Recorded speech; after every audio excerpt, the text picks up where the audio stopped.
warahmatullahi wabarakatuh. Selamat pagi untuk rekan-rekan. Waalaikumsalam warahmatullahi wabarakatuh. Waalaikumsalam. Ya, jadi salam sejahtera untuk kita semua pada kesempatan pagi hari ini. Alhamdulillah kita bisa mengikuti kegiatan healthy seminar ya dengan tema stres kerja nih. Jadi harapannya nanti dari kegiatan ini kita bisa lebih mengelola stres kerja dan apa sih stres kerja, ciri-cirinya nanti bisa disampaikan oleh Dr. Tanaya. Nah, sebelum ke Dr. Tanaya ada pembukaan dari Pak Kiswoyo selaku Senior Manager HC di PT NGK Busi. Waktu dan tepatnya saya persilahkan Pak Kis. Baik, terima kasih Mas Wisnu. Assalamualaikum warahmatullahi wabarakatuh. Waalaikumsalam warahmatullahi wabarakatuh. Salam sehat dan sejahtera untuk kita semua. Mulai cuy. Baik. Selamat pagi dan yang kami hormati Dr. Tanaya. Ini di Zoom. Dr. Tanaya. Itu Bok. Lagi, Pak.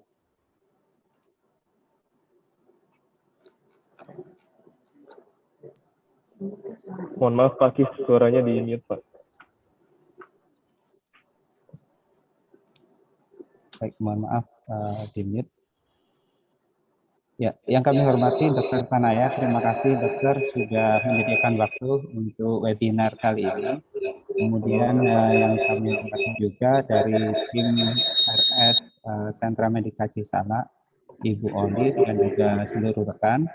Kemudian dan juga ada manajemen PT NGK Bus Indonesia, ada Bapak Aris dan juga seluruh rekan-rekan. Alhamdulillah insya Allah dalam kondisi sehat walafiat. Nah,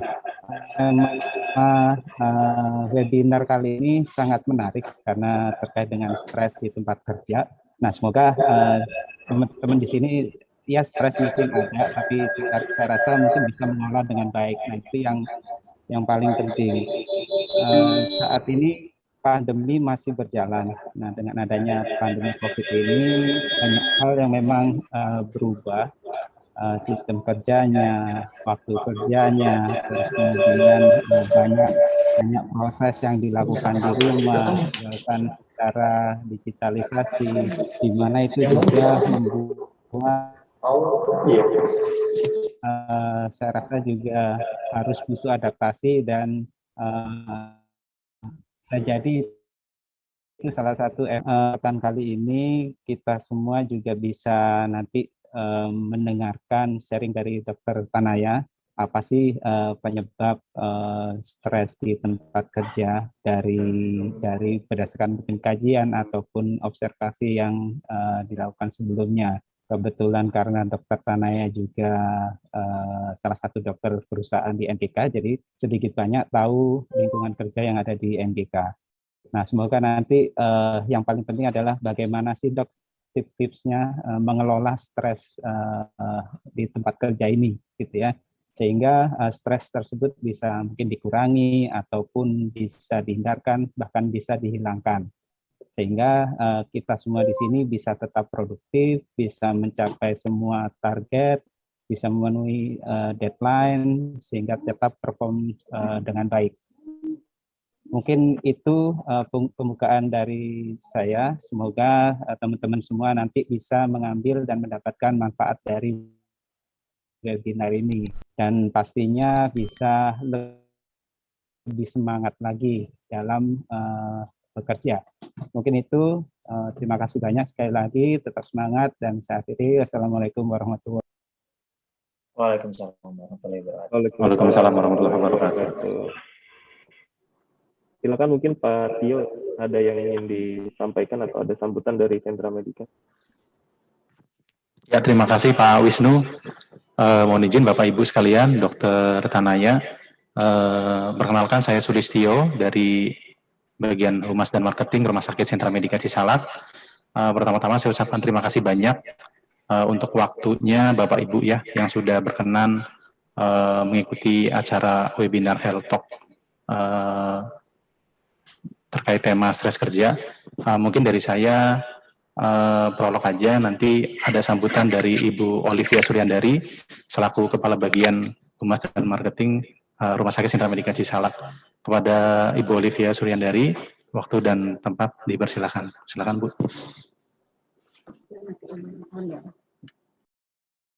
Baik, bismillahirrahmanirrahim. Yang terhormat Bapak Kiswoyo, Bapak Wisnu, Pak Yudi, dan juga Dr. Tanaya, serta rekan-rekan dari PT NGK yang kami cintai. Assalamualaikum warahmatullahi wabarakatuh. Waalaikumsalam warahmatullahi wabarakatuh. Selamat pagi, salam sejahtera untuk kita semua. Pertama-tama kami ucapkan terima kasih Pak Kis, Pak Wisnu, Pak Yudi, dan semua rekan-rekan atas kepercayaannya kepada Rumah Sakit Sentra Medika Cisalak. Dan kami pun akan senantiasa melayani Bapak Ibu semua dengan sepenuh hati.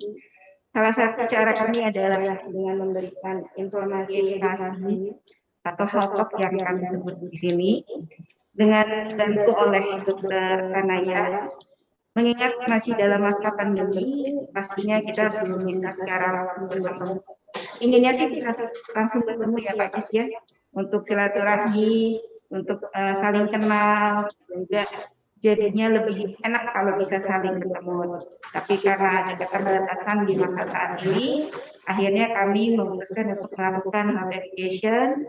Adapun temanya hari ini adalah stres pada pekerjaan. Pastinya banyak kendala-kendala dalam bekerja sehari-hari di masa pandemi saat ini. Dan besar harapan kami dapat membantu rekan-rekan semua dari PT NGK Busi khususnya. Jangan sungkan, jangan ragu jika memang ada yang perlu dibantu dari Rumah Sakit Sentra Medika, silakan saja, nanti bisa disampaikan kepada Mas Tio sebagai penerus tangan dari Rumah Sakit Sentra Medika. Beliau adalah marketing yang memegang PT NGK saat ini. Dokter Tanaya mohon bantuannya juga ya dok ya, mungkin membantu rekan-rekan dari PT NGK. Dan Dokter Tanaya adalah salah satu dokter terbaik kami di Rumah Sakit Sentra Medika Cisalak. Beliau pasti akan melakukan atau memberikan pelayanan yang terbaik untuk rekan-rekan di PT NGK. Baik, untuk menyingkat waktu, kita akan segera memulai materi yang disampaikan oleh Dokter Tanaya. Untuk akhirnya saya izinkan saya memberikan sedikit pantun. Burung merpati di atas kandang, tak henti terbang mencari temannya. Terima kasih sudah datang. Mari kita untuk memulai kegiatannya. Wassalamualaikum warahmatullahi wabarakatuh. Waalaikumsalam warahmatullahi wabarakatuh. Baik, mohon maaf sebelumnya, sebelum kita mulai, mungkin ada sambutan dari Pak Aris selaku General Manager kita, Pak. Silakan Pak Aris. Ada yang mungkin ada yang ingin disampaikan, Pak. Lanjut aja, lanjut aja. Oh, lanjut ya. Oke, baik. Oke, baik, kalau gitu terima kasih untuk Pak Kis, kemudian Bu Olive ya tadi terkait pesan-pesannya. Baik, tanpa menunggu lama lagi, kita bisa mulai ya untuk kegiatan seminar ini. Saya persilahkan Dokter Tanaya untuk memaparkan materinya. Silakan, Dok. Oke, Assalamualaikum warahmatullahi wabarakatuh. Waalaikumsalam warahmatullahi wabarakatuh. Bagi semuanya teman-teman dari NGK sama Sentra Medika Cisalak, kebetulan saya kerja di keduanya nih, jadi pas ya. Jadi untuk langsung kita bahas tentang permasalahan stres kerja di lingkungan kerja ya. Jadi memang kalau misalkan stres di lingkungan kerja memang banyak teman-teman yang memang ada beberapa yang menyepelekan, stres kerja kita juga stres kodok gitu. Jadi banyak banget faktor-faktor stres. Nah, jadi kita akan bahas padahal beberapa faktor stres kerja ini memang termasuk momok di US ya, sama di Eropa kita searchingnya ya, karena memang di data di Indonesia memang masih sedikit. Tapi memang kalau misalkan di US atau Eropa hampir kebanyakan nomor satu memang momoknya pada perusahaan-perusahaan memang stres karena beban kerja. Jadi per tahunnya kalau menurut survei di US itu hampir satu perusahaan, seluruh perusahaan di US itu mengeluarkan 2 kuadriliun atau 2.000 triliun untuk mengatasi stres kerja dibandingkan masalah kesehatan. Jadi stres kerja ini lebih berat dibandingkan masalah kesehatan pada karyawan-karyawan kerjanya. Jadi ini sebenarnya tidak bisa disepelekan karena stres kerja ini bisa menjadikan suatu efek bagi kesehatan mental maupun kesehatan fisik dari pekerjanya. Jadi kita nanti, saya akan bahas share kontennya lewat sini saja. Sebentar ya.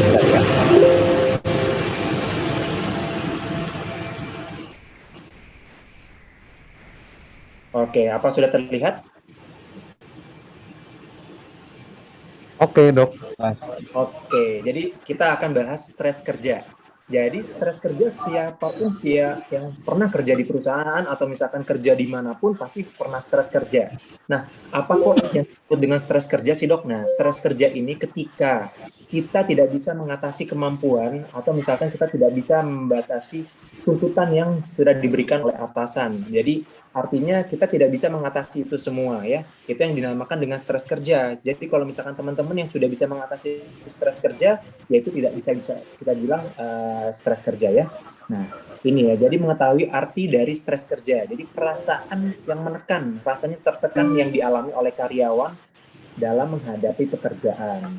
Nah, ada beberapa individual yang memang ada kita sebutnya dengan ego ya. Jadi ego manusia itu bisa mengatasi masalah-masalah.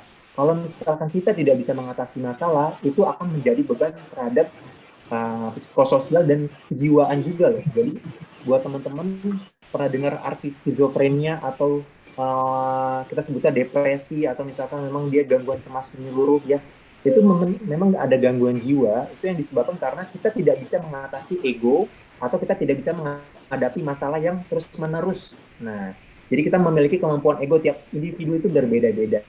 Jadi kalau misalkan ada suatu masalah, hasil menguasai masalah itu tidak akan langsung tidak akan langsung efek ke gangguan jiwa. Tetapi kalau misalkan kita tidak bisa mengatasi masalah terus-menerus, itu lama-lama akan berdefek ke gangguan kejiwaan kita sendiri. Nah, siapa saja yang terlibat? Jadi melibatkan setiap individu di pihak organisasi atau perusahaan tempat kerja ya. Jadi nggak hanya karyawan-karyawan saja, tetapi semua aset atau semua individu yang ada di tempat pekerjaan.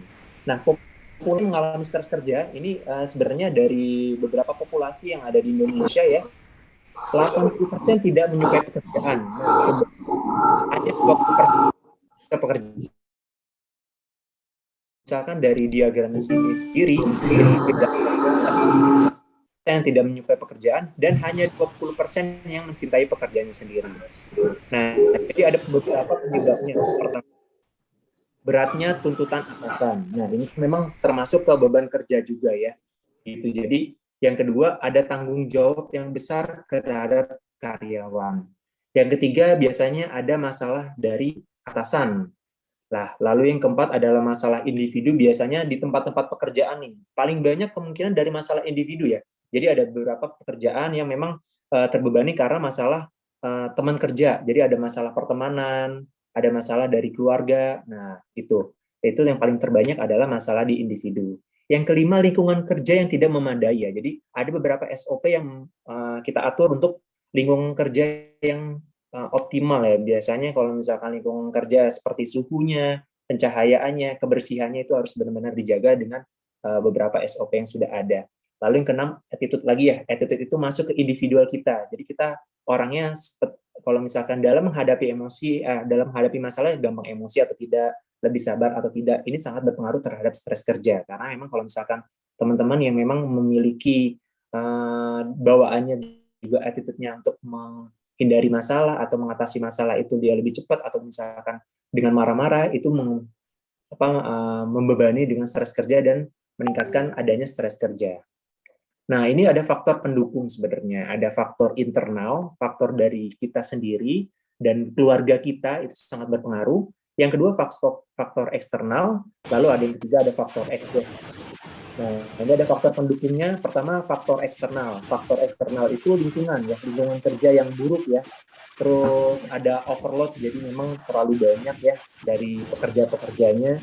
Ada deprivational stress ya. Jadi kondisi kerja yang memang monoton ya. Jadi artinya itu aja, dan ini memang sangat mempengaruhi posisi kita saat bekerja ya. Jadi gampang banget terjadi kebosanan dan tidak puas. Ada yang keempat itu pekerjaan beresiko tinggi ya. Beresiko tinggi artinya memang kerja-kerja yang memang dalam keadaan kegawat daruratan. Yang kelima ada konflik peran ya. Biasalah pekerja wanita biasanya mengalami kita sebut dengan ada pelecehan seksual, atau misalkan memang di lingkungannya memang terlalu banyak lelaki, itu berpengaruh juga terhadap pekerja wanita.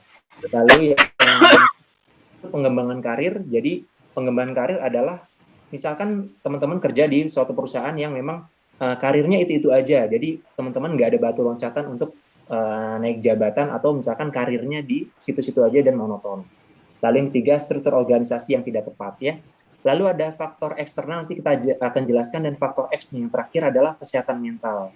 Dan teman-teman, walaupun nanti kita akan bahas, tetap faktor X ini sangat berpengaruh terhadap stres kerja, karena memang kesehatan mental itu berpengaruh terhadap stres kerja maupun stres kerja saling berhubungan. Jadi kesehatan mental berhubungan dengan stres kerja maupun stres kerja itu mempengaruhi dengan kesehatan mental. Nah, kita akan bahas stres yang dialami dari faktor lingkungan ya. Jadi kalau faktor lingkungan biasanya tuntutan ekonomi dari keluarga, misalkan istri minta uangnya lebih banyak lagi, ketidakpastian politik ya. Terus lalu yang ketiga ada ketidakpastian teknologi, itu sangat berpengaruh terhadap faktor lingkungan. Ada faktor organisasi ya, jadi tuntutan tugas, jadi beban kerjanya memang terlalu tinggi untuk karyawan sendiri ya. Jadi memang tiap beban kerja, jam kerja itu sangat harus diperhatikan dari karyawan ya. Jadi tidak bisa memenuhi kalau misalkan memang beban kerjanya lebih tinggi atau jam kerjanya yang memang terlalu banyak, itu sangat mempengaruhi stres kerja. Lalu ada faktor individu ya, keluarga juga sama kayak faktor lingkungan. Lalu ada persepsi dari perbedaan individu. Pengalaman bekerja sangat berpengaruh ya terhadap perbedaan individu ini. Dan persepsi ya, kalau misalkan memang teman-teman mau ke tempat kerja, jadi nanti ada beberapa poin yang sebenarnya akan saya jelaskan. Jadi kalau misalkan teman-teman yang mau misalkan kerja di tempat perusahaan, ada beberapa poin, kayak misalkan nomor 1, apa sih yang saya memilih pekerjaan ini karena apa? Teman-teman harus buat notes-nya. Terus yang kedua, apa yang bisa saya dapatkan dari pekerjaan ini? Gitu. Jadi apakah memang pembelajaran yang bagus atau misalkan gaji yang cukup ya, kesetaraan jabatan. Lalu yang ketiga, apakah saya dapat belajar banyak nih dari pekerjaan ini? Lalu seterusnya, apakah gaji yang saya peroleh memang sudah sesuai dengan beban pekerjaan dan apakah cukup untuk kebutuhan hidup? Nah, itu penting juga ya. Lalu apakah lokasi dari tempat kerja sama teman-teman tuh rumahnya dekat atau tidak, itu sangat berpengaruh terhadap waktu juga ya, lebih efisien atau tidak. Lalu lingkungan pekerjaan penting atau tidak. Lalu yang terakhir, bagaimana atasan saya. Itu sebenarnya beberapa poin itu harus saling diperhatikan, karena memang tetap setiap kita mau bekerja, tetap teman-teman harus nyaman dulu terhadap pekerjaannya, agar memang nanti ketika teman-teman bekerja di tempat perusahaan itu memang yang dihadapi ya bukan penyesalan ya, tetapi sangat menikmati pekerjaan dan nyaman terhadap tempat bekerja itu sendiri. Lalu tadi ada gejala fisiologis ya. Jadi gejala fisiologis itu biasanya ada beberapa teman-teman yang memiliki riwayat komorbid, itu sangat mempengaruhi ya stres yang dialami, dan ini stresnya itu bisa mengalami itu yang tadi saya bilang, gejala fisiologis, gejala psikologis, dan gejala perilaku. Nah, jadi ada beberapa 4 ini, stres ini bisa mempengaruhi, karena kenapa? Stres ini meningkatkan kadar kita sebutnya hormon katekolamin. Katekolamin itu kita sebut dengan hormon stres. Hormon stres meningkat itu meningkatkan tekanan darah, meningkatkan kadar gula ya, yang bisa menyebabkan penurunan sistem imun tubuh kita. Jadi bisa menyebabkan tekanan darah tinggi. Penyebab tekanan darah tinggi itu nanti akan menyebabkan penyakit jantung, penyakit stroke, dan beberapa penyakit yang lain. Dan ini sangat berpengaruh terhadap hormon stres atau hormon katekolamin. Nah, ini yang tadi saya jelaskan. Jadi kalau misalkan ada stresor, kita memiliki respon yang berbeda-beda tiap individual ya. Pertama ada alarm, mobilisasi untuk menolak stresor. Jadi nanti ada fight or flight. Jadi teman-teman kalau misalkan ada stresor, pertama kita punya mekanisme, kita lawan atau kita menghindar. Nah, yang kedua, kalau misalkan nanti resisten, artinya teman-teman sudah terbiasa ya. Lalu yang ketiga exhaust. Jadi kalau misalkan teman-teman dia berhasil, itu reward ya. Jadi tubuh mengeluarkan endorfin, bahagia. Tapi kalau misalkan yang nggak bisa, itu hormon katekolaminnya stresnya tambah tinggi, dia akan menyebabkan gangguan-gangguan fungsi tubuh ya, seperti tadi hormon katekolamin meningkat menyebabkan hipertensi, penyakit jantung, stroke, atau peningkatan kadar gula ya. Gitu. Jadi ada beberapa mekanisme tiap organisme atau tiap individual, tiap orang tuh berbeda-beda ketika menghadapi stresor. Tetapi memang ada beberapa teman-teman yang memang sensitif, kadang ada stresor sedikit aja tiba-tiba stres. Nah, itu yang bahaya. Itu bisa menyebabkan gangguan jiwa itu sendiri ya. Jadi yang tadi saya jelaskan lagi, tiap orang berbeda-beda, tetap harus dilatih sedikit-sedikit ya. Nah, jadi harus terbiasa. Yang kedua tuh ada fase resisten, artinya kita sudah terbiasa menghadapi dan melawan stresor. Yang pertama ada alarm, itu nanti ada fight or flight. Jadi teman-teman ada awalnya menghadapi atau kita menghindar gitu. Nah, ini gejala dari stres kerja. Ada gangguan psikologis ya, ini yang agak bahaya. Yang kedua ada gejala fisik. Yang ketiga gejala perilaku. Ada 3 hal ini yang sangat berpengaruh terhadap gejala stres kerja. Dan ini ketiga-tiganya biasanya dialami secara bersamaan pada teman-teman yang sudah mengalami gejala stres kerja. Kita awali dari gejala psikologis, biasanya cemas menyeluruh ya. Cemas biasanya dia kita sebutnya ada gangguan jiwa yang kita sebut dengan cemas menyeluruh. Nah, cemas menyeluruh ini biasanya kalau misalkan walaupun di atas stres kerja, jadi yang tadi saya jelaskan, kalau ada masalah sedikit aja, masalah keluarga, dia langsung cemas. Sesuatu yang tidak perlu dipikirkan, semuanya dipikirkan dan diperhitungkan. Nah, ini teman-teman sudah masuk ke kecemasan. Biasanya tekanan darahnya akan tinggi, detak jantungnya juga akan tinggi, dan gampang marah-marah, susah tidur, ini gangguan kecemasan.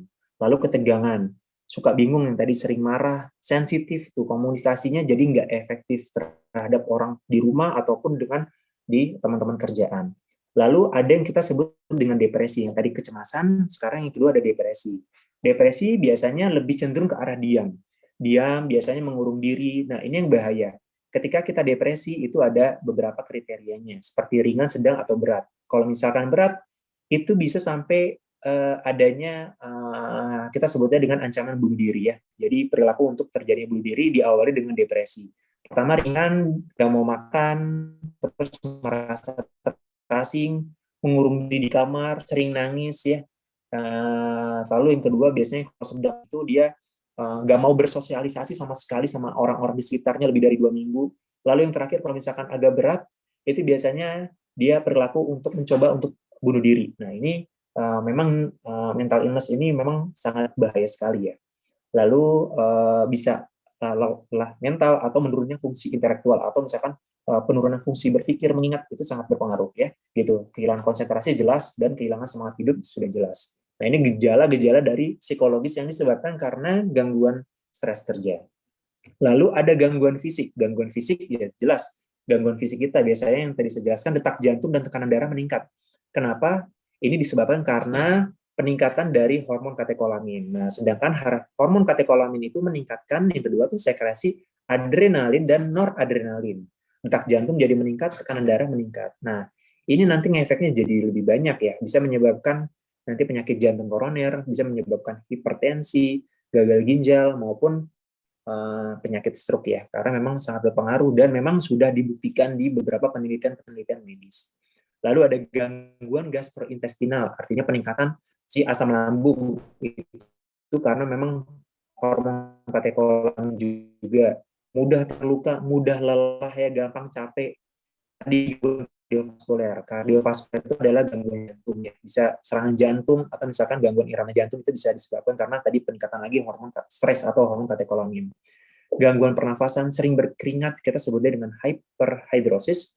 Itu kita sering berkeringat, gangguan pada kulit, bisa banyak banget, kepala pusing, migrain nih, ketegangan otot dan problem tidur, biasanya kita sebut dengan insomnia. Jadi kalau misalnya teman-teman yang sudah memang awalnya insomnia, nggak bisa tidur karena beban kerja kok dipikirin nih kerja kan, kalau misalkan kesulitan tidur paling sering karena ada sesuatu pemikiran yang tidak belum selesai ya. Misalkan kalau misalkan teman-teman nggak bisa tidur karena pekerjaan, itu udah masuk ke stres kerja itu ya masuknya.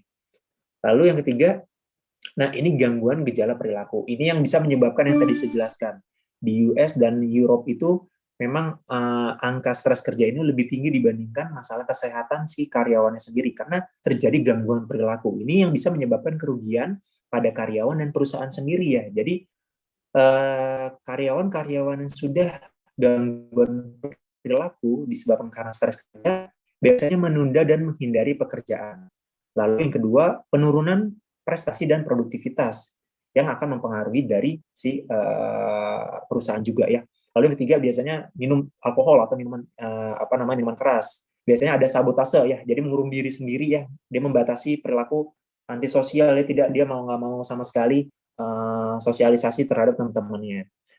Nanti meningkatkan absensi, nggak masuk kerja, terus perilaku makan yang nggak normal ya, biasanya ada beberapa individual yang malah makannya tambah banyak atau nggak mau makan sama sekali. Nah, itu bisa kehilangan nafsu makan ya, atau bisa makan banyak banyak banget tergantung individu sendiri ya. Lalu ada perilaku beresiko seperti kebut-kebutan di jalan, berjudi, itu untuk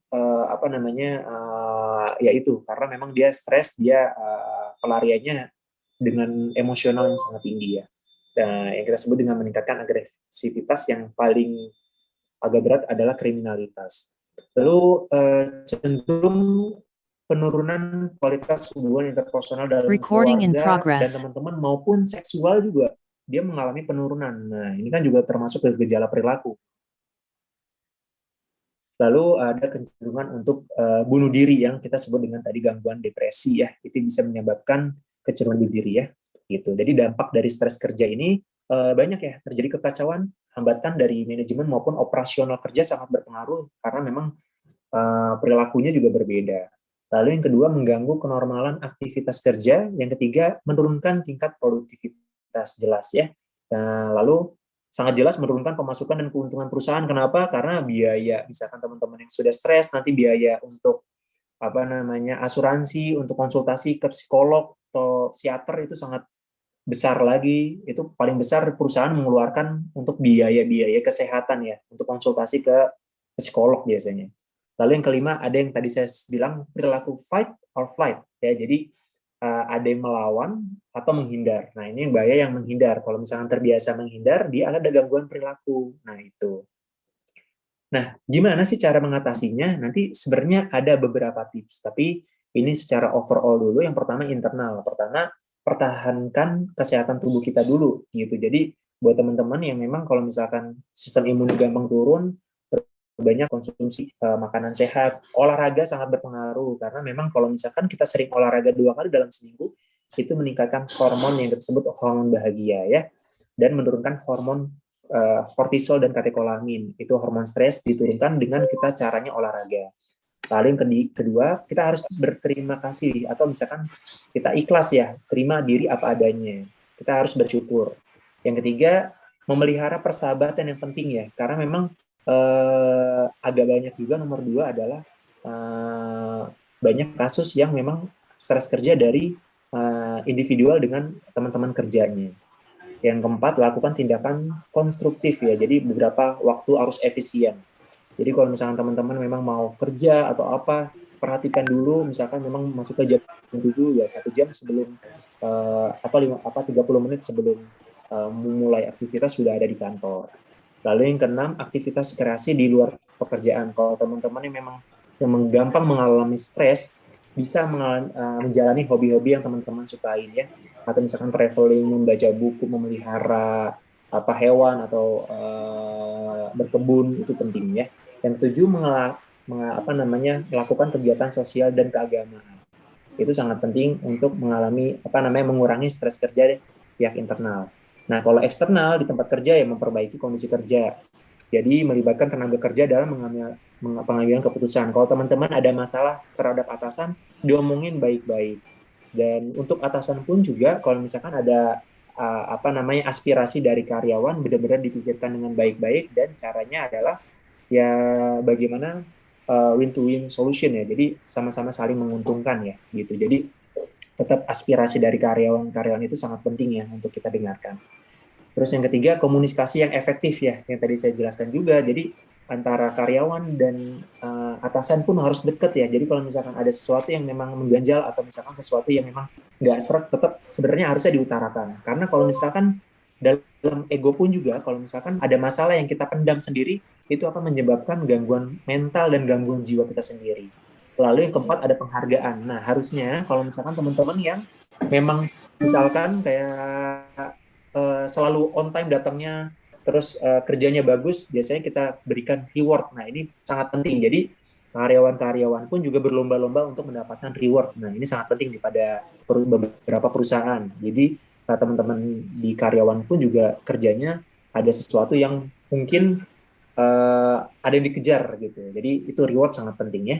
Gitu. Jadi bagaimana kalau misalkan semua sudah dijalanin tapi kok kita nggak tetap stres ya? Yang terakhir itu memang discussion and call your doctor ya. Jadi ada kita sebut dengan psikolog dan psikiater. Bedanya kalau psikolog itu biasanya kita terapi perilaku ya. Jadi psikolog itu artinya teman-teman menceritakan keluh kesah terhadap psikolog itu. Tapi kalau misalkan memang sama sekali nggak bisa di terapi perilaku, kita beralih ke psikiater. Psikiater itu kita memberikan obat-obatan. Fungsinya untuk apa? Untuk mengurangi gejala stres ya. Karena memang kadang kalau misalkan nggak bisa tidur, itu seperti lingkaran yang tidak berujung ya. Jadi kalau misalkan teman-teman stres, nggak bisa tidur, nanti berpengaruh terhadap stres kerja lagi. Nah, ada beberapa tips. Yang pertama, ketika teman-teman bangun ya, jadi dari saya sih terima kasih ya, dari saya sih itu aja, tapi ada beberapa tips.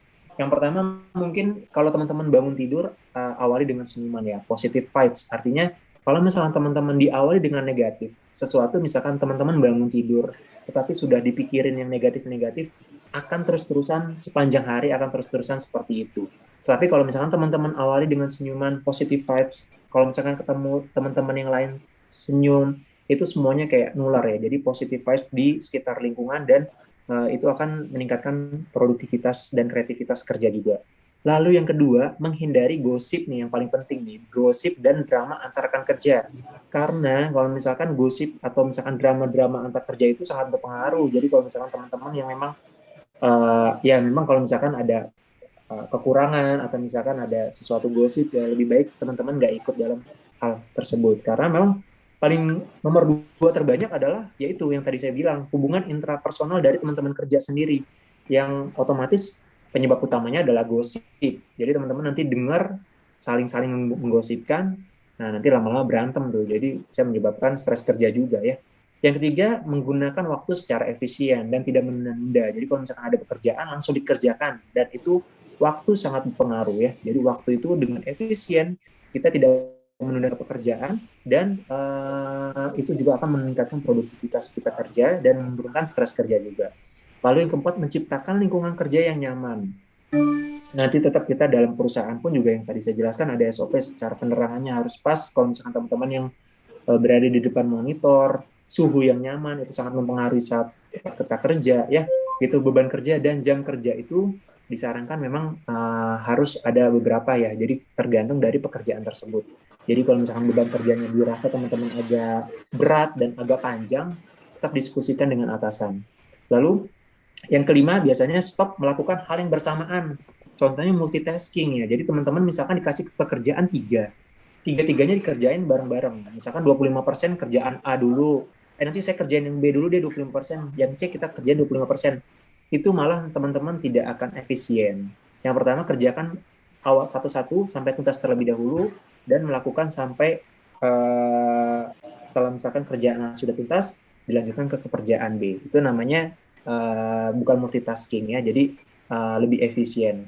Lalu yang terakhir, jangan menjadikan teman-teman dirinya perfeksionis ya, karena memang dengan kita perfeksionis, kata harus sempurna, itu nanti mempengaruhi juga ke beban mental kita juga. Jadi ada beberapa, walaupun nggak banyak, tapi sedikit, ada beberapa karyawan yang konsultasi, saya maunya perfeksionis, tapi ketika nanti produktivitasnya turun, atau misalkan kerjanya turun, padahal memang sudah bagus, tapi tidak yang dia pengen, itu dia akan menurunkan gangguan mental juga. Karena memang ada beberapa individual yang secara ya kita sebut itu termasuk gangguan mental ya, namanya gangguan perfeksionis ya. Dia pengen semuanya secara sempurna, walaupun misalkan memang kurang titik aja itu tidak dianggap dengan sempurna, itu termasuk gangguan mental ya, atau mental illness. Nah, mungkin itu dari saya. Mungkin kalau misalkan teman-teman, kita perbanyak dari pertanyaan ya. Mungkin nanti kalau misalkan ada teman-teman yang ingin bertanya, bisa ditanyakan kepada saya, dan misalkan saya bisa menjawab, nanti akan langsung saya jawab ya. Terima kasih. Mohon maaf jika ada kekurangan dan ada kata-kata yang salah. Assalamualaikum warahmatullahi wabarakatuh. Waalaikumsalam warahmatullahi wabarakatuh. Baik, terima kasih Dokter Tanaya untuk pemaparannya ya terkait stres kerja.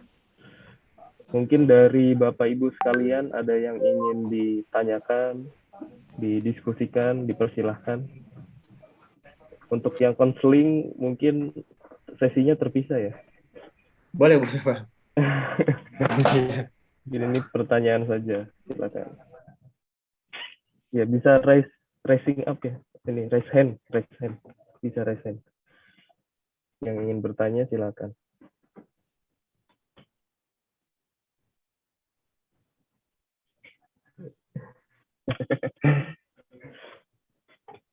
Mohon izin Pak Wisnu, biar lebih Ya. semangat.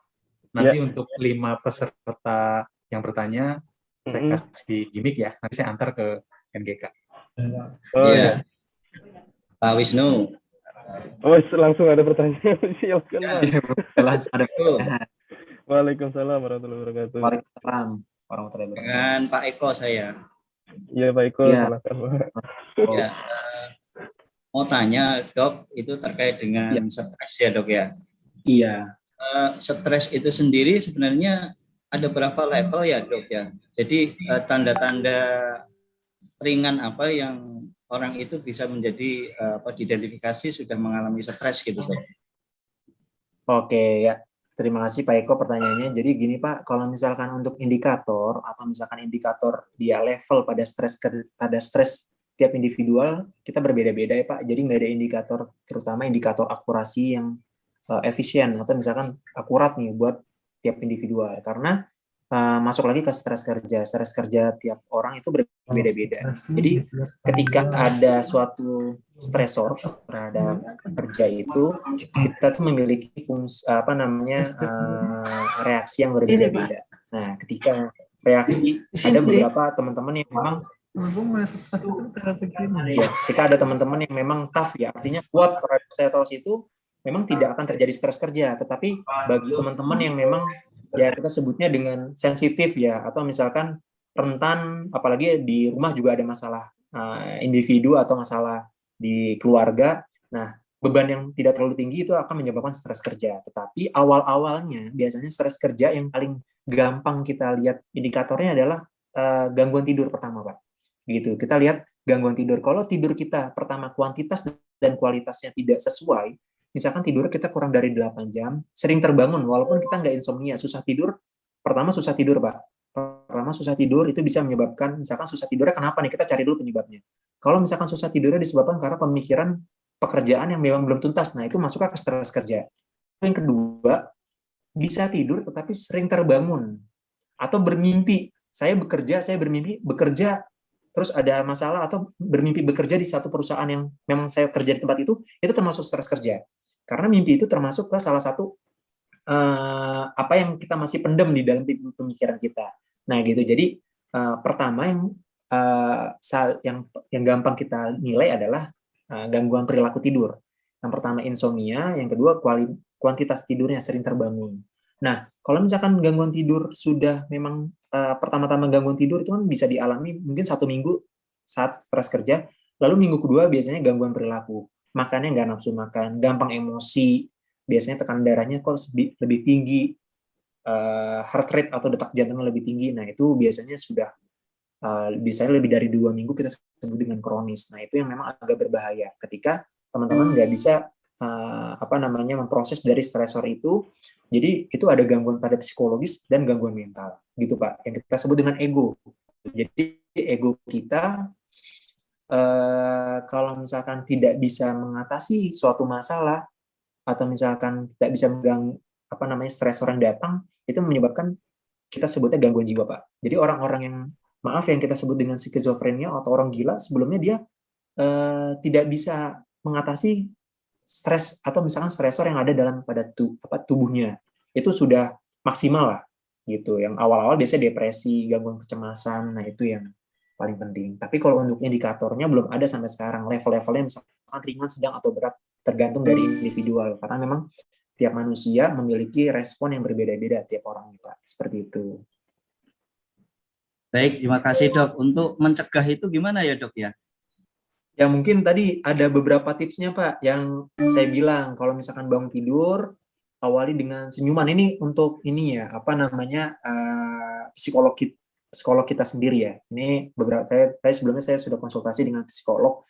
Jadi kalau misalkan kita memulai pekerjaan dengan senyuman, itu semuanya akan positif ya, positive vibes. Jadi kita akan di lingkungan pun juga kita akan positive vibes, jadi nggak negatif.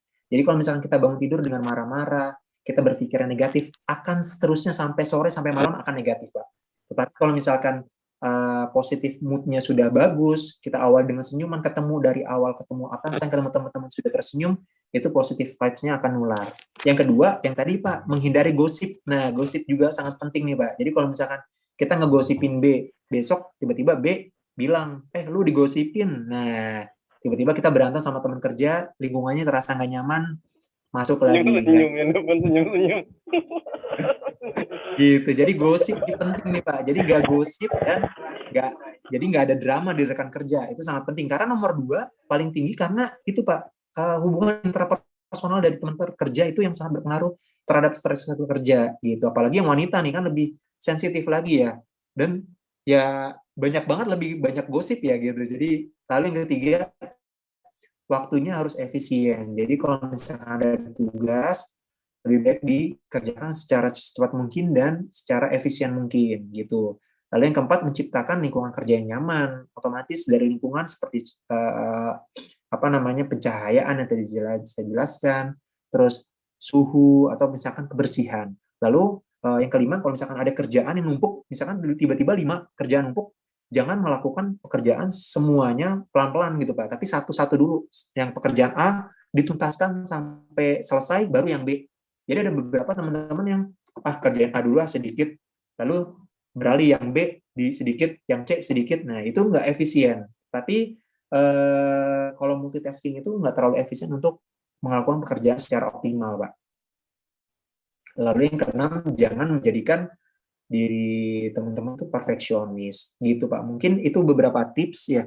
Tapi kalau misalkan secara fisik, kayak misalkan makanan pola gizi, misalkan berolahraga aja, itu sangat dalam penelitian medis, itu menurunkan hormon kortisol dan katekolamin. Artinya hormon stres akan kita regulasi dengan baik. Jadi misalkan kita stres, dia nggak terlalu tinggi Pak. Gitu. Ketika kita berolahraga selama rutin 2 atau 3 kali dalam waktu seminggu, itu menurunkan hormon kortisol dan meningkatkan hormon endorfin atau hormon bahagia. Jadi untuk teman-teman yang sering berolahraga, jadi cenderung lebih bahagia dan mengurangi hormon stres. Lalu yang kedua, perbanyak minum air putih, gizi yang baik, perbanyak sayuran, dan pola tidur yang baik ya, minimal 8 jam per hari. Tapi kalau misalkan, karena memang kalau misalkan stres kerja nih, stresor itu berpengaruh sama tubuh kita sendiri Pak. Kalau misalkan kita jarang olahraga, terus kita lagi kecapean, sering begadang, ketika ada stresor atau misalkan ketika ada beban kerja, nah kita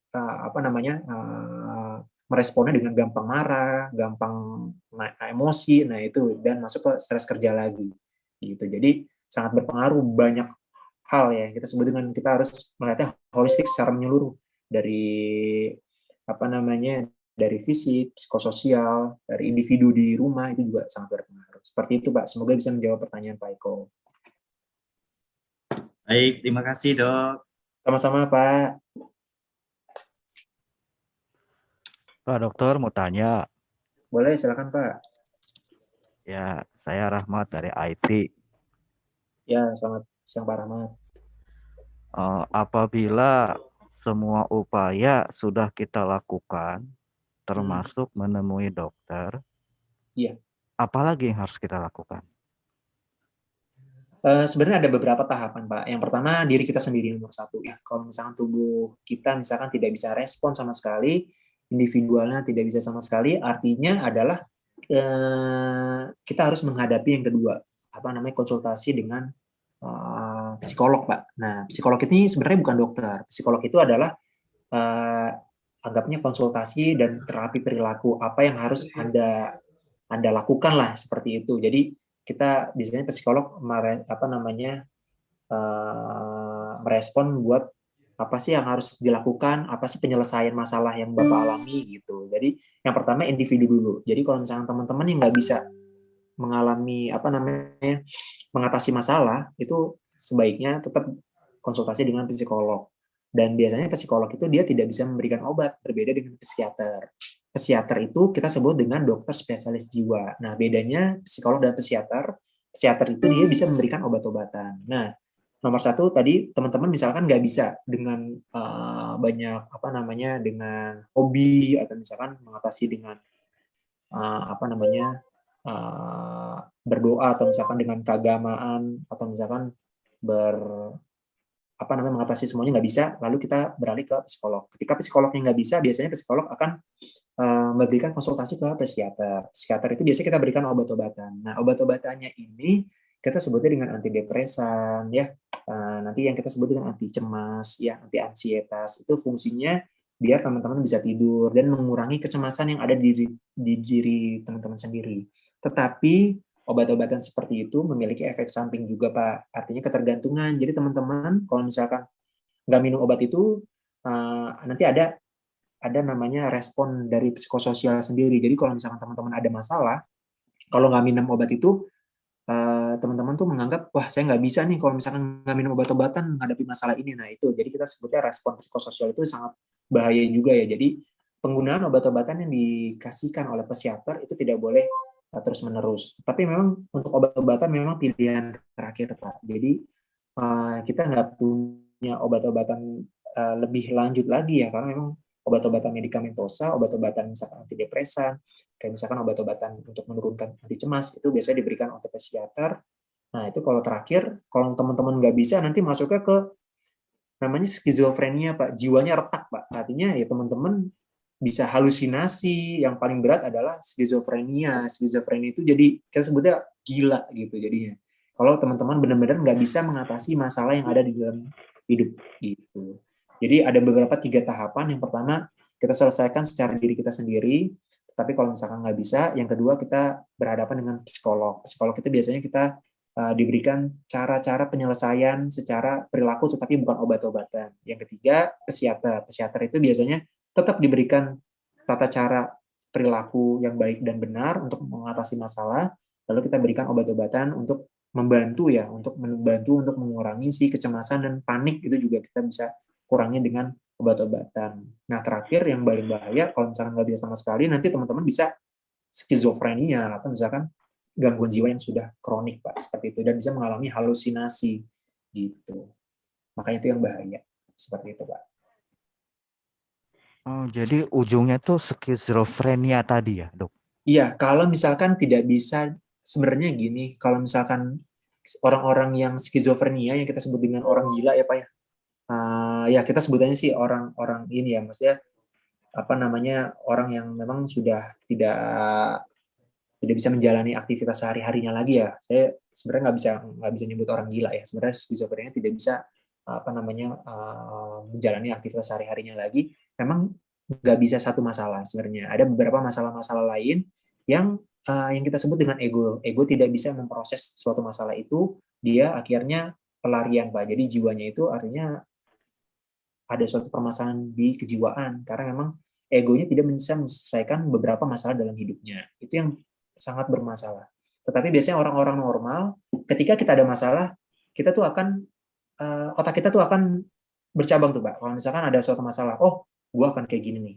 Gue akan melakukan hal kayak gini, yang B, yang ini, yang C, yang gini, yang D, kayak gini. Nah, tapi kalau misalkan semuanya gagal, itu akan mempengaruhi si gangguan mental kita sendiri. Gitu. Tapi awalnya biasanya kalau orang-orang normal dan misalkan stresor nggak terlalu berat, biasanya gejalanya misalkan gangguan perilaku dulu, nggak mau makan, mengurung diri, depresi, gangguan cemas. Tapi kalau misalkan stresor terlalu berat, misalkan ya kadang ada ditambah kehilangan orang yang dia cintai, ada stresor berat, gangguannya terlalu bertubi-tubi banyak hal, dan mungkin kan egonya nggak bisa menyelesaikan semua masalah itu. Nah, itu bisa menyebabkan skizofrenia. Skizofrenia itu jiwa yang retak, artinya ya gangguan jiwanya sudah rusak berat lah kita sebutnya gitu, dan bisa mengalami halusinasi yang berkepanjangan. Skizofrenia itu biasanya kita sebutnya dengan gangguan jiwa yang sudah lebih dari 3 bulan, Pak. Jadi ada halusinasi yang sudah kita alami 3 bulan lewat. Tapi kalau misalkan 3 bulan kurang, itu namanya psikotik akut. Nah, itu biasanya bisa kita terapi. Tapi kalau misalkan sudah 3 bulan, untuk angka kekambuhan dan angka kesembuhannya juga sangat rendah sekali, Pak. Seperti itu. Dan harus mengkonsumsi minum obat-obatan seumur hidup. Gitu, Pak. Maaf ya, tadi cek. Ya, cukup, Pak. Oke, makasih ya. Dok, saya Dok Riki. Mohon maaf Pak, untuk yang bertanya harap raise hand dulu ya, karena ini tadi sudah Pak Riki ya raise hand pertama, jadi dipersilahkan untuk Pak Riki untuk bertanya. Oke, Mas Wisnu ya, makasih ya. Lanjut Dok. Halo, Eh, Mbak. halo dok, Halo, selamat siang. saya Ricky Pak dari tim sales. Ya. Ya. Sebenarnya ada beberapa pertanyaan nih Pak. Oke, yang pertama sebenarnya melanjuti dari pertanyaan Pak Eko yang sebelumnya ya tentang level stres. Nah sebenarnya gimana sih dok kalau di bidang apa ya, di bidang medical itu level stres itu ada berapa ya yang banyak di apa ya, banyak di dari kita kebanyakan orang gitu. Soalnya seperti yang kita tahu dari kanker gitu, tumor kan ada namanya stadium. Nah kalau stres itu ada levelnya. Nah itu yang pertama dok. Terus yang kedua itu kan tadi kita kebanyakan membahas efek negatif ya dari stres.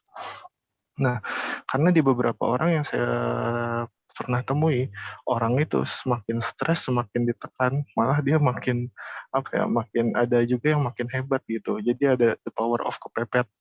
Nah, itu sebenarnya ada nggak sih efek efek positif dari stres tersebut? Terus untuk yang ketiga dok, ini kan di beberapa apa ya, beberapa tim tim yang bekerja di office itu kan apa ya, akrab dengan faktor ergonomi ya. Nah, ada nggak sih pengaruh dari faktor ergonomi terhadap stres kerja ini? Itu aja sih dok pertanyaannya. Makasih ya dok. Ya, siap. Oke, selamat siang Pak Riki ya. Jadi kalau misalkan untuk beda dengan untuk stres kayak misalkan penyakit yang dihadapkan dengan kematian ya Pak ya gitu. Jadi ada beberapa level stres ya. Yang pertama yang kayak acceptable ya. Pertama awalnya kalau misalkan teman-teman yang ada beberapa sih kalau nggak salah 5 level ya. Pertama saya agak lupa. Yang pertama mungkin denial. Pertama teman-teman akan nggak menduga misalkan ini sebenarnya level stres karena yang tadi Bapak bilang ini kan kanker ya Pak ya gitu. Jadi kalau Iya. misalkan dalam dunia medis ada beberapa penyakit yang memang dihubungkan dengan resiko kematian 5 year survival. 5 year survival itu adalah angka 5 tahun angka hidupnya itu biasanya diberitahu oleh dokter berapa persen. Biasanya kalau misalkan pasien-pasien dengan keganasan kanker, apalagi kalau misalnya kanker di bawah di atas mediastinum tuh kanker jantung, mediastinum itu di atas perut Pak, kanker jantung, kanker paru-paru atau misalkan keganasan pada otak itu biasanya 5 years survival atau angka keberhasilan 5 tahun selanjutnya untuk angka kehidupan itu memang menurunnya lumayan drastis. Nah, ada beberapa level stres. Biasanya pertama denial. Biasanya teman-teman denial itu namanya nggak menerima gitu, nggak menerima apa yang sudah didiagnosis oleh dokter. Jadi teman-teman marah-marah, semua disalahkan, keluarga disalahkan, semuanya disalahkan, itu namanya denial. Yang kedua biasanya acceptable. Acceptable itu biasanya nanti teman-teman sudah mulai reda ya, mulai terbiasa apa namanya dengan diagnosis. Biasanya teman-teman nyari-nyari nih, apakah benar nih saya menderita kanker, terus penyelesaiannya seperti apa. Lalu yang ketiga saya agak lupa dan memang dia nanti akan berusaha untuk menerima semuanya dengan lapang dada. Nah, yang terakhir biasanya teman-teman akan menginfokan ke keluarganya benar-benar sudah bilang kalau misalkan bisa menerima angka kematian yang ada dalam tubuhnya. Nah, itu ada beberapa level stres, Pak. Ada beberapa level stres, kalau nggak salah 5 poin yang agak saya agak lupa. Tapi memang poinnya di situ. Tetapi itu kita masuknya nggak stres kerja, tetapi memang resiko medis yang diterima pada pasien yang ketika teman-teman menghadapi resiko kematian yang disebabkan karena penyakit. Itu namanya level stres karena berbeda ya. Kalau stres kerja sih berbeda lagi ya. Memang kan tiap individual. Nah, kalau indikator sampai saat ini belum ada Pak, stres kerja indikatornya belum ada, tetapi kita melihat lagi dari individual lagi. Tiap orang-orang berbeda-beda dan memang ringan, sedang atau beratnya dinilai dari kemampuan seseorang itu untuk mengelola si produktivitasnya lagi, masuknya ke produktivitas dari kreativitas si seseorang itu untuk bekerja lagi. Kalau misalnya produktivitasnya sudah mulai menurun, ya memang mempengaruhi sangat mempengaruhi stres kerja. Lalu yang kedua tuh kalau nggak salah tadi ada ini apa ya, efek positif atau negatifnya. Nah, jadi ketika kita dihadapkan oleh stresor, itu ada mekanisme ego namanya flight or fight. Jadi kalau misalkan teman-teman fight, biasanya orang-orang normal biasanya ketika dihadapkan dengan masalah, teman-teman yang tadi saya jelaskan, sudah ada beberapa poin-poin jalan-jalan. Wah, saya harus seperti ini, saya harus seperti ini, saya harus seperti ini.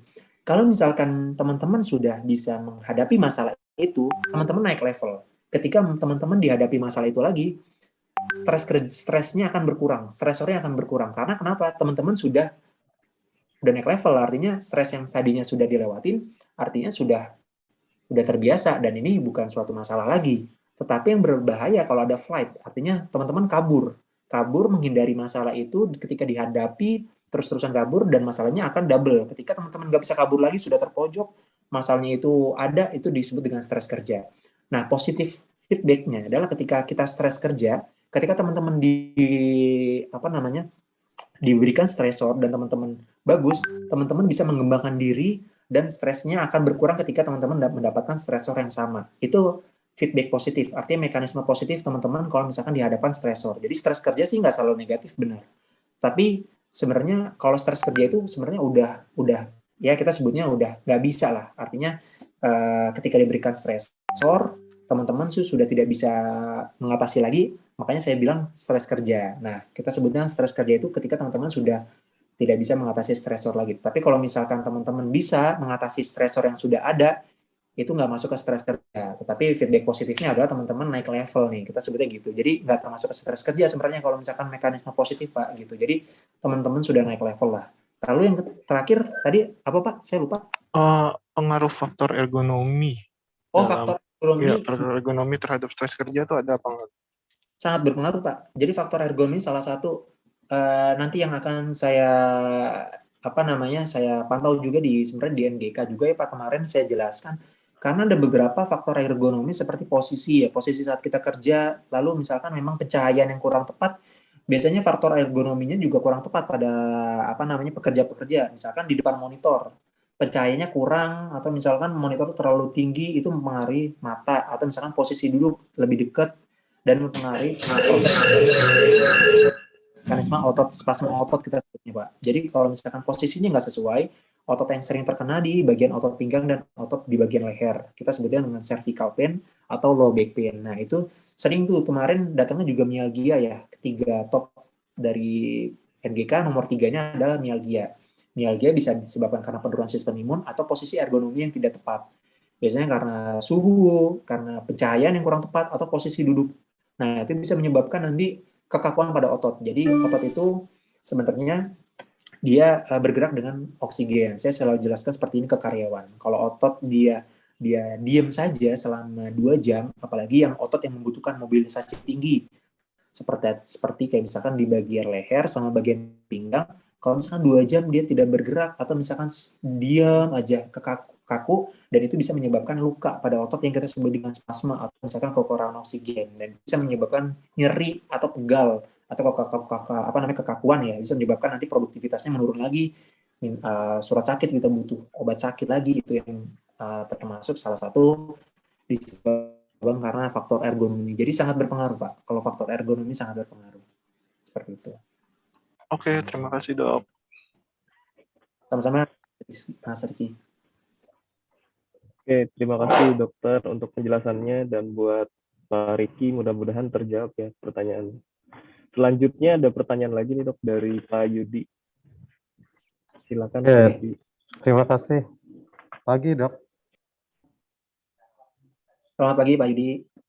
Ya, ini terkait stres itu, apakah ada hubungannya dengan kebotakan rambut rontok, terus tumbuh uban belum waktunya, seperti itu? Itu pertanyaan pertama. Apakah ada hubungannya seperti itu?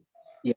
Yang kedua, ada yang bilang bahwa kalau ketika stres itu lebih baik makan coklat gitu ya, karena coklat itu mengandung zat yang bisa menurunkan hormon stres tersebut, seperti itu. Itu yang kedua, apakah itu dibenarkan atau tidak? Yang ketiga, yang terakhir adalah ketika stres itu kan kalau saya sukanya olahraga ya, misalkan kayak push up atau fitness atau main sepeda atau berlari ya, jogging. Itu yang biasa saya lakukan. Nah, untuk batasannya olahraga itu yang tepat itu seperti apa? Apakah mengacu ke standar 30 menit atau 1 jam gitu ya? Ataukah memang ada batasan tertentu ketika melakukan olahraga tersebut ya, di mana faktor umur ya 35 ke atas itu apakah dibatasi itu seperti itu. Itu Dok pertanyaan dari saya, terima kasih Dok. Oke, jadi yang pertama ke ini dulu ya Pak ya, apakah pertanyaan Pak Yudi bagus nih, jadi ada beberapa 3 pertanyaan. Yang pertama memang apakah memang stres bisa menyebabkan rambut botak ya, kita sebutnya dengan alopecia ya. Jadi kalau misalkan alopecia yang kita sebut dengan kebotakan, itu memang ada beberapa poin yang bisa menyebabkan, yang disebabkan karena stres pekerjaan juga Pak. Tapi pengaruhnya sih sebenarnya pengaruhnya langsung ke apa namanya pola gaya hidup lagi Pak. Jadi paling sering sih sebenarnya ini. Jadi kalau misalkan stres kerja yang tadi kita sudah alami, itu biasanya kadang yang tadi nomor 1 adalah mengurangi apa namanya si jam tidurnya berkurang. Itu kurang minum air putih atau misalkan gizinya yang kurang itu bisa menyebabkan kebotakan, itu juga bisa Pak. Tapi kebotakan itu paling sering sih yang kita sebut dengan alopecia dipengaruhi karena faktor genetik. Paling banyak ya faktor genetik yang kita sebut dengan alopecia. Nah, faktor genetik orang tuh biar beda-beda. Jadi kalau misalkan teman-teman yang memang memiliki alopecia genetika atau misalkan ayahnya atau misalkan wanita juga ada yang mengalami alopecia, resikonya apa namanya kebotakannya ada pada orang tua, yang akan diturunkan ke anaknya juga memang nggak selalu ada, tetapi resikonya lebih besar. Lalu yang kedua, kalau misalkan stres ada pengaruhnya, karena memang yang pertama tadi pengaruhnya sama pola hidup yang kurang, misalkan posisi jam tidur yang kurang, akhirnya karena stres kerja misalnya jam tidurnya kurang protein tinggi, lalu dipengaruhi karena faktor hormonal lagi Pak, berpengaruh sama faktor hormonal. Jadi kalau misalkan hormon-hormon stres meningkat, itu dia mengurangi ada yang kita sebut dengan hormon dihidrotestosteron. Jadi hormon lelaki ya. Jadi menurunkan hormon dihidrotestosteron yang bisa menyebabkan kerusakan pada rambut rontok.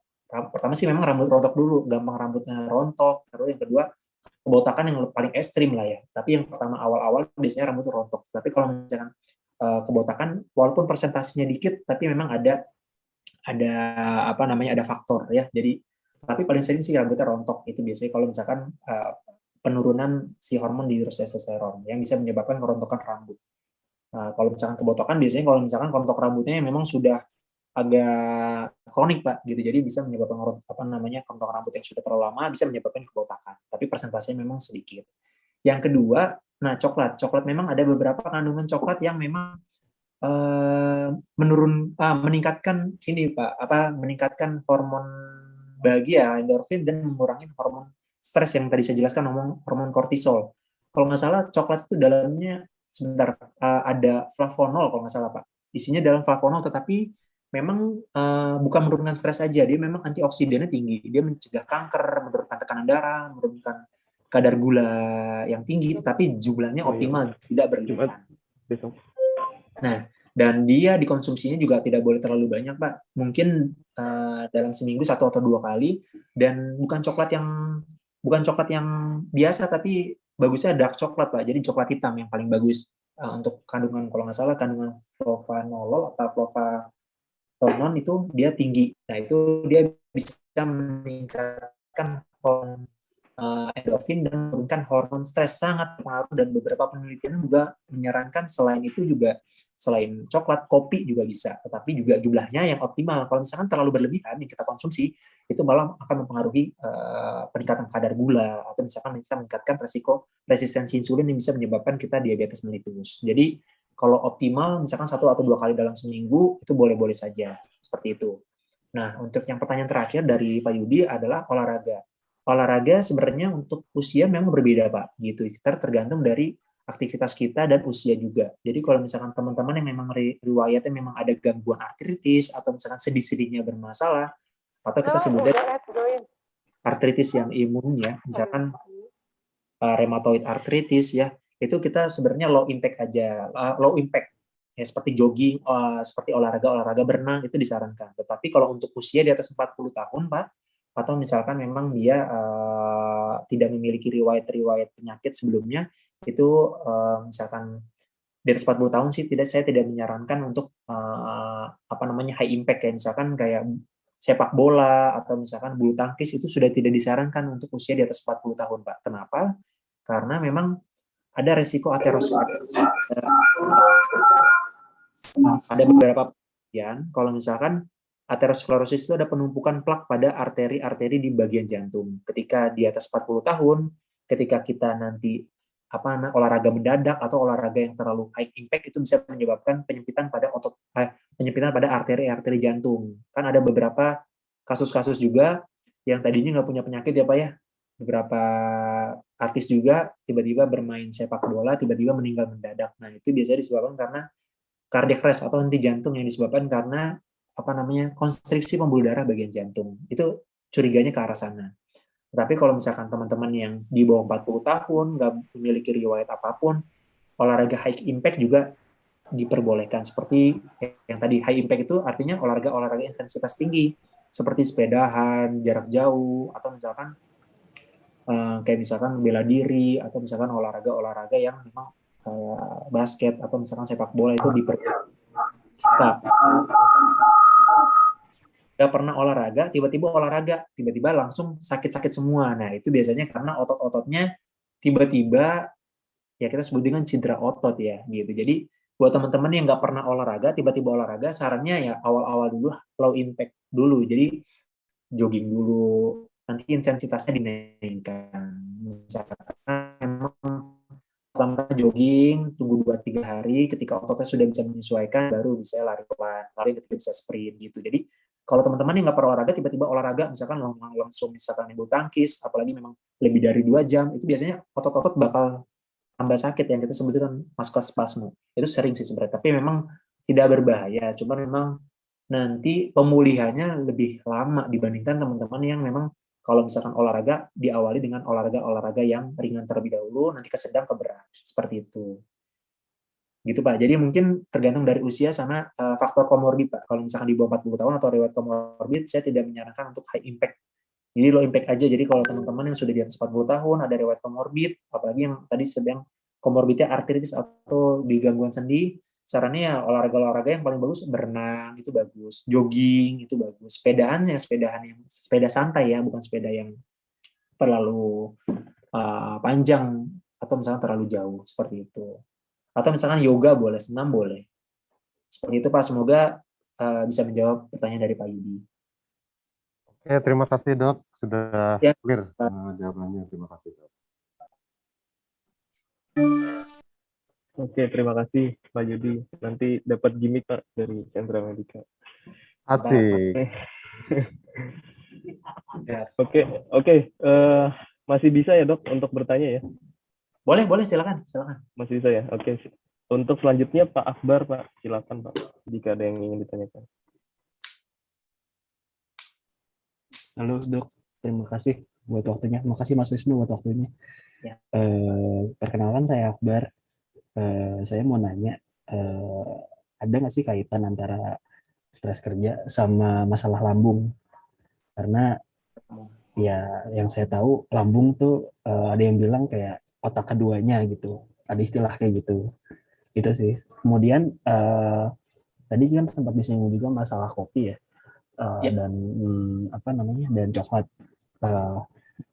Gimana caranya mensiasati kopi atau coklat dengan masalah lambung juga, karena kan kalau berkaitan dengan stres juga si lambung, pasti kopi juga akan berpengaruh sama masalah lambung. Gitu sih, paling 2 itu aja. Terima kasih. Oke, Pak Akbar, terima kasih pertanyaannya. Jadi dari pertanyaan pertama Pak Akbar, kalau misalkan stres bisa memperburuk asam lambung atau enggak. Jadi kalau misalkan stres itu sangat mempengaruhi produksi asam lambung ya Pak ya. Sebenarnya ada beberapa hormon yang tadi yang saya jelaskan, hormon kortisol sama hormon katekolamin, sebenarnya efeknya banyak banget Pak. Bukan lambung aja sih sebenarnya. Ada dia mempengaruhi hormon seksual, jadi gampang gairah seksualnya berkurang, lebih gampang terjadinya yang tadi saya jelaskan, penurunan sistem imun, dan termasuk salah satunya sih sebenarnya adalah peningkatan asam lambung. Kita jangan stres aja. Jadi ada beberapa penelitian saat kita marah, produksi asam lambung kita juga akan meningkat. Saat kita depresi, produksi asam lambung kita akan meningkat. Jadi emosional itu sangat berpengaruh terhadap hormon-hormon yang ada di tubuh kita. Jadi sebenarnya hoax kalau misalkan, Dok, kalau misalkan stres nggak mempengaruhi hormonal dan tidak mempengaruhi si faktor psikologis dan faktor penyakit, itu sebenarnya salah. Karena memang stres itu sangat berpengaruh sama faktor hormonal yang kita sebut dengan hormon stres atau kortisol dan katekolamin.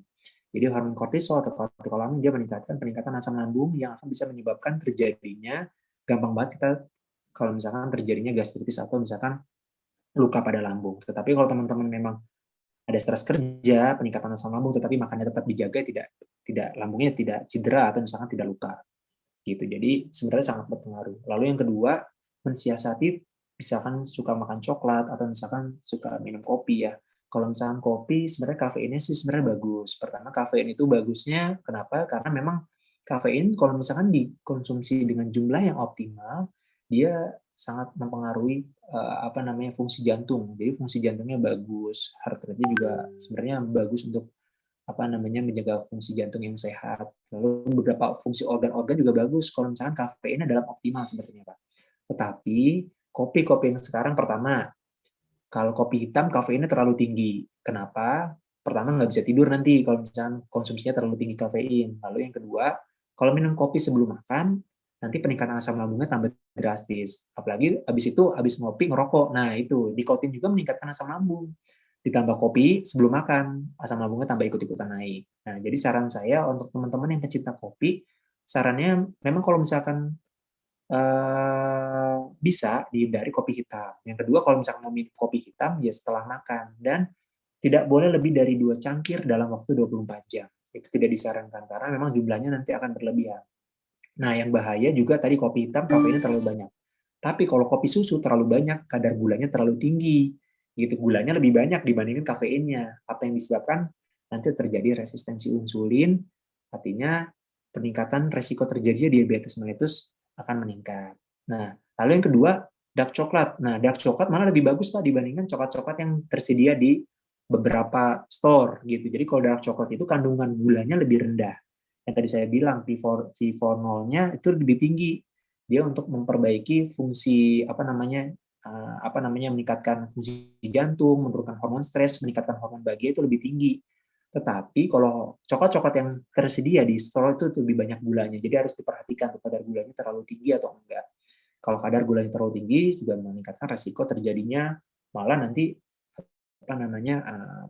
resiko terjadinya diabetes mellitus. Jadi saya nyarankan dark coklat, Pak. Dark coklat itu bagus kalau misalkan, tapi memang kalau misalkan dikonsumsi dalam jumlah terlalu banyak juga dia meningkatkan asam lambung atau meningkatkan resiko terjadi diabetes mellitus. Saran pun saya pun juga setelah makan, kalau dark coklat itu sarannya 1 atau 2 kali dalam waktu seminggu, Pak, bukan sehari.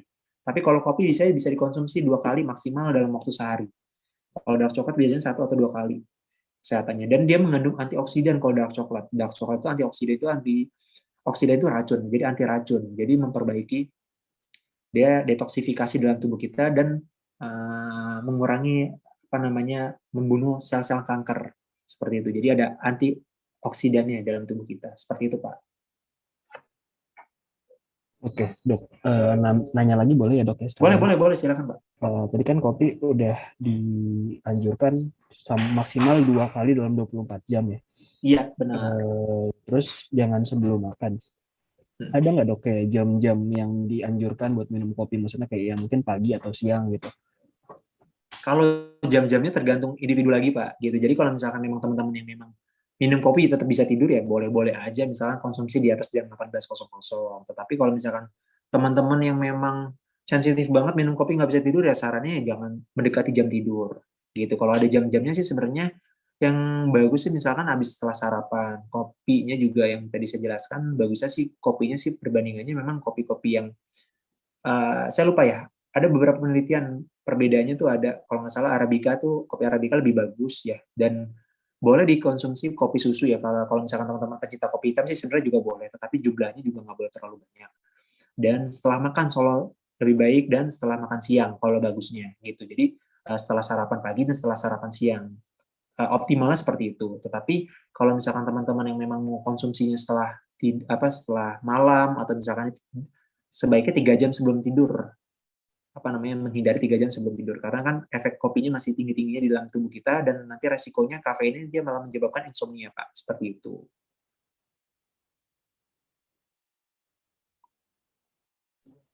Oke, satu lagi, Dok, nambah lagi nggak apa-apa ya?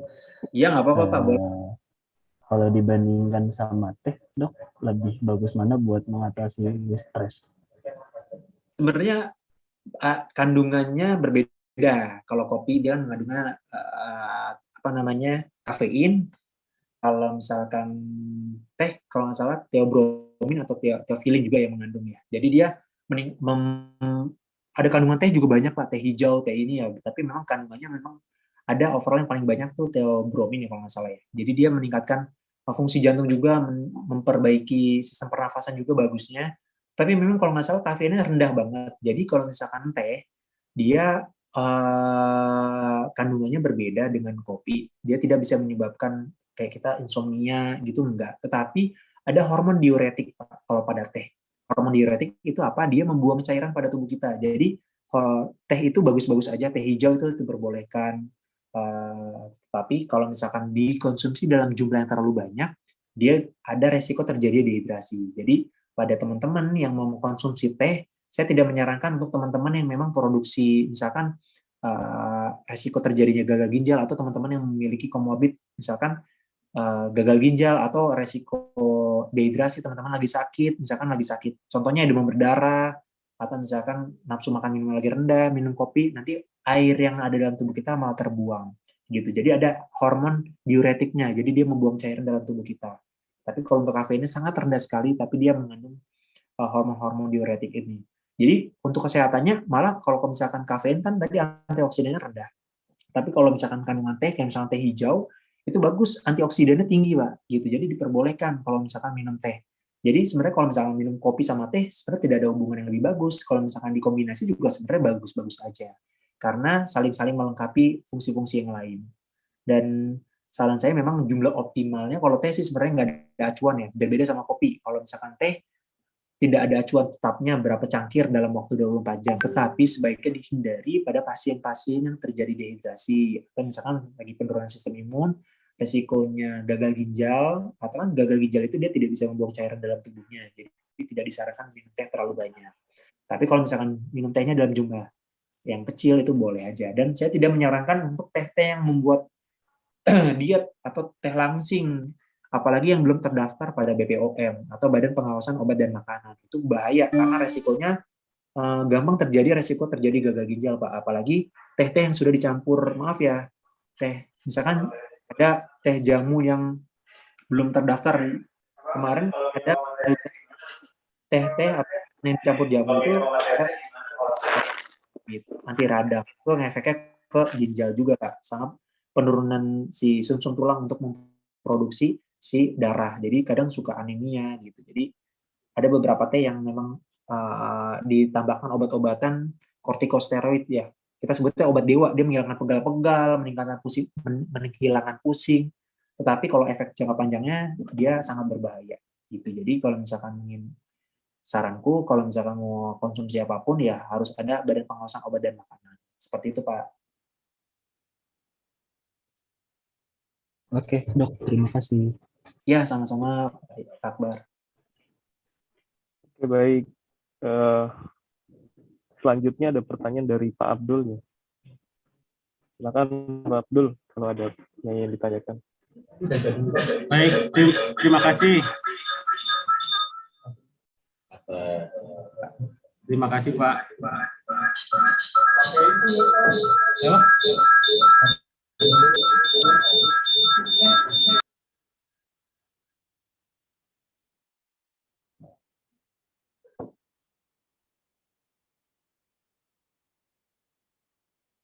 Jadi boleh. Saya ngomongnya di Pak Eko nih ya. Boleh silakan. Ini hubungannya dengan di atas usia 18 tahun nih, Dok. Ya, boleh Pak. Ya. Apa hubungannya dengan stres dengan mungkin libido gitu ya, atau nafsu seksual gitu ya? Karena kondisinya kan ada yang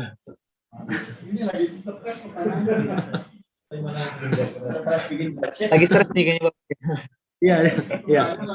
Kan ada juga yang pelariannya ke sana malah gitu ya, atau bagaimana biasanya seperti apa sih kalau kondisi mungkin dari data yang ada gitu ya?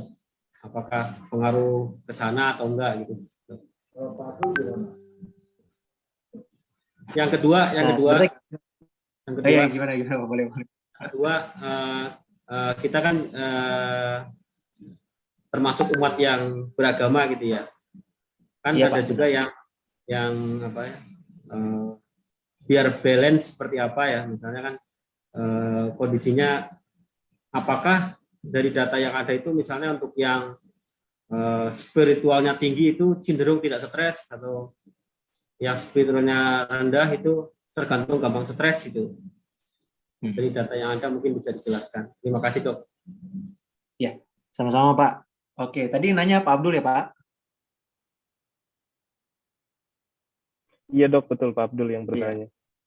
Oke, pertanyaan Pak Abdul. Jadi kalau misalkan tadi, kalau yang saya tangkap ya, kalau misalkan stres berpengaruh sama libido atau tidak. Terus yang kedua, biasanya kalau stres kita malah pelariannya malah ke seksual ya gitu ya Pak ya. Gitu. Jadi sebenarnya kalau misalkan stres yang berat Pak, jadi ada beberapa stres berat itu malah menurunkan libido. Jadi ada beberapa individual yang memang dia tidak bergairah terhadap gairah seksual atau misalkan penurunan libido. Jadi dia malah tidak melakukan hubungan seksual. Yang kedua, ada beberapa individual yang stres malah pelariannya adalah untuk menghilangkan stres atau mengurangi hormon stresnya adalah hubungan seksual, yaitu nggak dipermasalahkan, malah lebih baik karena mereka teman-teman atau individual yang seperti itu memang ada beberapa cara ya. Jadi ada beberapa cara ketika stresnya terlalu berat itu ada beberapa cara. Seperti yang tadi yang pertanyaan kedua, kayak misalkan spiritual agama itu sangat penting Pak, karena memang yang kedua ketika kita rajin selain berolahraga, mendekatkan diri kepada yang pencipta itu sangat berpengaruh karena kenapa? Kita punya barrier.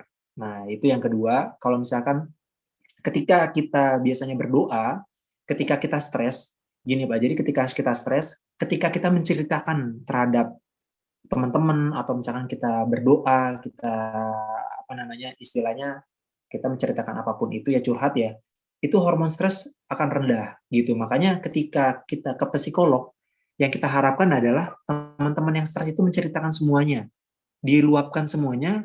Yang kita harapkan adalah menurunkan hormon stres dan meningkatkan hormon bahagia. Nah, itu sangat berpengaruh. Pada beberapa penelitian yang sudah dibuktikan, ketika kita bercerita terhadap sesuatu yang kita keluhkan, itu akan menurunkan hormon stres. Nah, sama ketika saat kita berdoa, Pak. Ketika kita berdoa, kita curhat kepada yang pencipta, kalau misalkan saya sedang ada masalah seperti ini dan minta bantuannya, atau misalnya kita minta penyelesaiannya, minta dibantu, itu sangat meningkatkan hormon bahagia dan menurunkan hormon stres. Dan itu sangat berpengaruh. Jadi untuk teman-teman, memang kalau misalkan pelariannya bisa berhubungan seksual dengan istri, atau misalkan yang, kalau sama istri nggak boleh ya Pak, gitu. Jadi kalau misalkan sama istri itu boleh, atau misalkan berdoa itu diperbolehkan gitu. Sangat berpengaruh Pak, nggak apa-apa. Tapi kan memang tadi yang tadi saya jelaskan, jadi kalau misalkan kebanyakan untuk di bawah 18 tahun penurunan libido, atau di atas 18 tahun belum nikah nih, penurunan libido jelas. Di malah teman-teman yang memang stresnya berat, dia tidak tidak ingin berhubungan seksual seperti itu. Kalau misalkan dihubungkan dengan hubungan seksual terhadap stres ya Pak. Itu.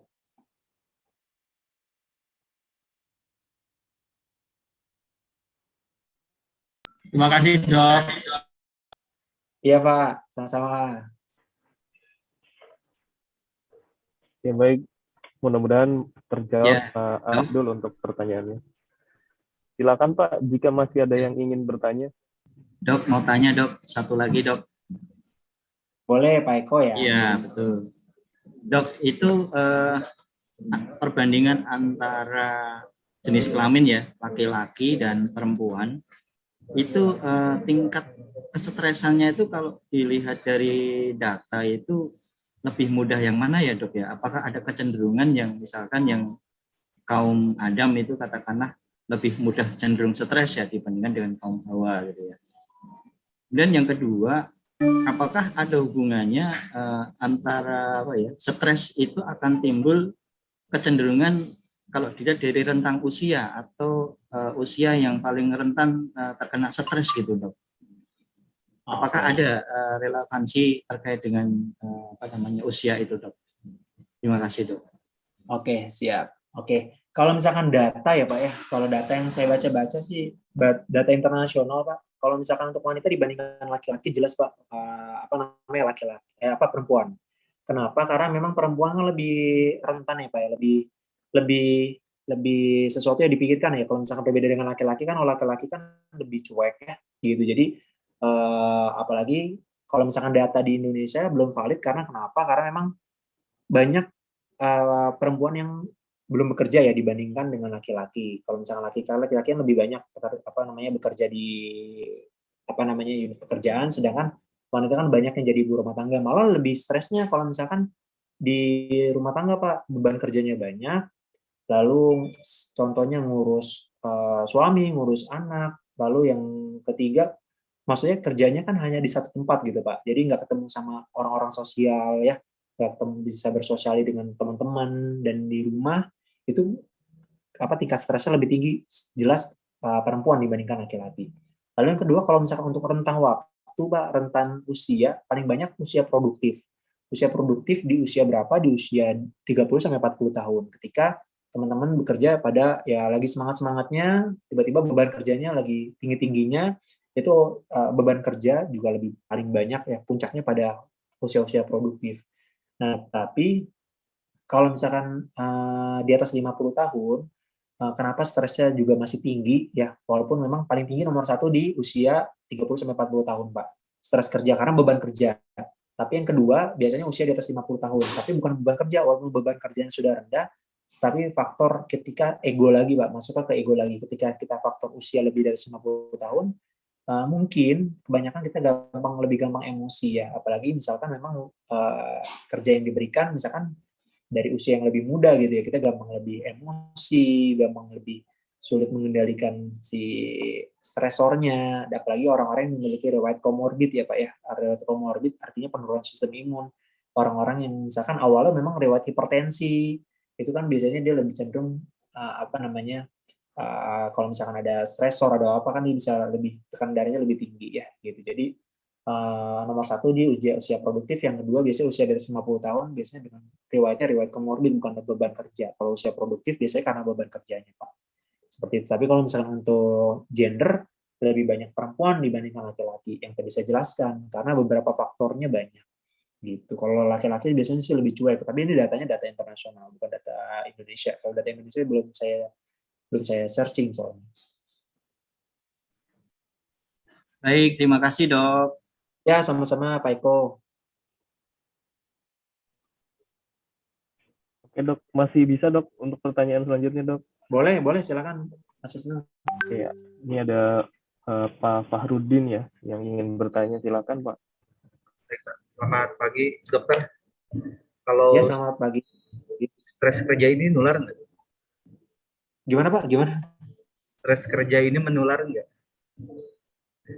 Kalau stres kerja sih sebenarnya tidak menular Pak. Ya, jadi kalau misalkan itu kan masuknya ke individual tetap. Tetapi ya contohnya kalau misalkan masuk lagi yang tadi Pak, stres kerja terbanyak nomor 2 di suatu instansi itu karena memang hubungan kerja interpersonal Pak. Kayak contohnya gosip lah, atau misalkan masalah masalah drama dari teman-teman pekerja lah, misalkan berantem, atau misalkan ya drama percintaan lagi, itu kan masuknya sebenarnya bukan menular, tetapi kan dalam satu lingkungan gitu Pak.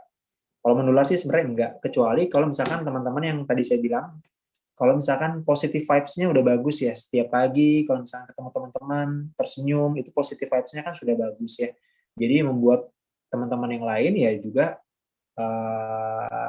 positif, jadi gitu. Jadi menularnya mungkin lebih ke arah positif gitu. Tapi kalau misalkan teman-teman udah marah, ya mungkin menularnya karena itu Pak gitu. Jadi vibes-nya jadi gampang marah, jadi teman-teman yang lain ikutan bete seperti itu. Tapi kalau untuk stres kerja itu tiap orang masuknya ke individual gitu, dan memang masuknya ke yang nomor 2 terbanyak di suatu instansi hubungan interpersonal seperti itu. Jadi bukan menular tetapi dalam suatu lingkungan yang sama gitu Pak. Baik, terima kasih. Ya, sama-sama Pak Farudi. Oke, baik. mudah-mudahan menjawab ya Pak Fahrudin terkait pertanyaannya tadi. Kemudian selanjutnya ada Pak Asikin yang akan bertanya. Silakan Pak. Oke, selamat pagi dok. Ya, selamat pagi Pak Sikin. Dok, saya mau tanya, saya pernah mendengar ada orang-orang yang memendam stresnya itu, menahan, kemudian itu berpengaruh ke kesehatannya seperti dia menjadi hipertensi. Itu yang pertama dok. Yang kedua, ada juga yang beranggapan bahwa orang-orang yang hipotensi, yang tekanan darahnya rendah itu dok ya, itu lebih luap dok ketika dia mengungkapkan perasaan atau kondisi tertekannya. Nah ini saya nggak tahu apakah itu hoax atau memang itu sebuah realita di kesehatan dok. Tolong penjelasannya dok ya, makasih dok. Baik, sama-sama Pak. Jadi kalau misalkan memang pertanyaan Pak Asikin nih, pertanyaan pertama, kalau misalnya memendam stres itu memang sangat mempengaruhi stres Pak, gitu. Jadi memang kalau misalnya ketika memendam perasaan, itu kita memang ada suatu masalah yang memang belum terselesaikan. Makanya tadi saya jelaskan kalau misalkan salah satu penyelesaian dari stres itu adalah kita menceritakan sesuatu terhadap orang terdekat, atau dengan ya bisa kalau dalam agama kita menceritakan curhatnya terhadap yang pencipta. Fungsinya untuk apa? Kan ibaratnya ya, kalau kita curhat kita lebih lega. Nah itu hormon itu adalah namanya hormon endorfin atau hormon bahagia. Ketika bisa menceritakan sesuatu yang permasalahan kita, walaupun kita tidak bisa menyelesaikan, itu stres ya, katekolamin. Nah itu sangat berpengaruh. Jadi kalau misalkan memendam sendiri, itu bisa menyebabkan stresnya akan berkepanjangan. Nah itu saya tidak menyarankan untuk dipendam. Lalu yang kedua, kalau untuk hipotensi sebenarnya tidak ada hubungan langsung terhadap gampang terjadinya sensitif ketika misalkan ketika marah terlalu over, terlalu meledak-meledak. Nah itu tidak ada hubungannya karena hipotensi sebenarnya paling sering karena genetik Pak. Gitu namanya kita sebut dengan penurunan tekanan darah ya. Dan itu juga hoax kalau misalkan disuruh makan kambing, suruh makan bebek ya untuk meningkatkan tekanan darah, itu juga sebenarnya itu sebenarnya hoax ya. Jadi untuk penata laksanaan hipotensi atau penurunan tekanan darah itu tidak ada intervensi apapun, tidak ada pengobatan apapun, kita hanya observasi. Dan kalau misalkan untuk balik lagi ke perilaku dan ego Pak, ketika kita misalkan gampang marah atau misalkan marahnya ketika meledak-meledak, itu tergantung ke perilaku dan ego lagi. Kita nggak ada hubungannya dengan gejala hipotensi atau misalkan gejala hipertensi. Mungkin orang-orang yang memang suka marah-marah memang lebih cenderung terjadinya hypertension Pak, gitu. Tekanan darahnya memang tinggi. Itu bisa menyebabkan, karena ketika kita marah, perubahan tekanan darah pun juga akan meningkat dan bisa menyebabkan tekanan darah tinggi. Seperti itu Pak. Baik, makasih dok. Sama Pak Siti.